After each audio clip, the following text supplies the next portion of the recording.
Вот моя жена, Антонина Николаевна, она у нас тут занимается только одна посадками.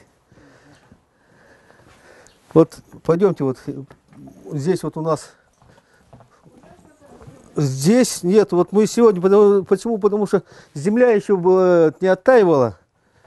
Мы вот сейчас садим, сегодня вот сейчас здесь посадим, покажем вам в этом месте уже, что земля действительно, она как бы уже дошла.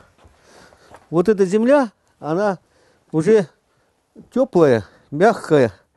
Здесь уже можем садить в это время, вот сегодня 9 апреля, вот 9 апреля мы можем уже здесь посадить ранее вот эту редиску. Сегодня по лунному календарю здесь уже можно посадка, это, которые растут растения в земле. Ну вот эта теплица была построена в 86 году, ну, и построил баню в 86 году, и тут же сразу же поставили на ней теплицу сверху бани. И эта теплица у нас что дало, вот видите сами, что 9 апреля в этой теплице можно посадить уже что-то полезное. Потому что эта теплица, баню мы с марта месяца топим, и получается все тепло идет наверх. И здесь еще стоит теплообменник вот этот.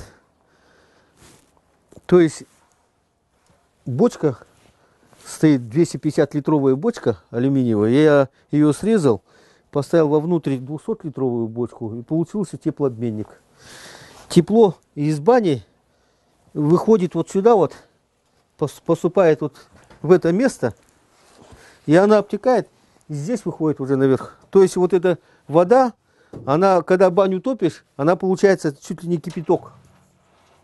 Очень высокая температура, ну вот горячей водой, разбавляем холодненькой и поливаем тепленькой водичкой. Тогда корневая система уже как бы не заболевает. Редиску в 3-4 сортах мы садим. Они ранние, ну всем нравится вкус завтрак француза. Она хорошо растет, она небольшая, сочная, хорошая. Так садим, они через 3 дня уже вылазят.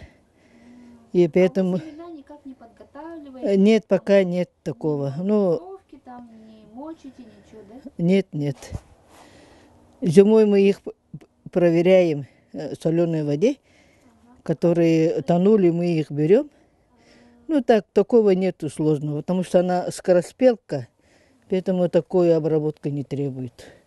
Мы-то их же рыхляем каждый день, смотрим день-два раза, поэтому все равно сорняки все убираем, почву шевелим. Редиску садим, и обязательно надо укроп, потому что ранее первый укроп очень вкусный бывает. За зиму мы их скучаем по запаху, по вкусу.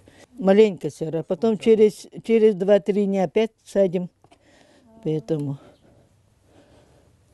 трамбовать сильно не надо, потому что они часто солнце нагреет, и они выскочат.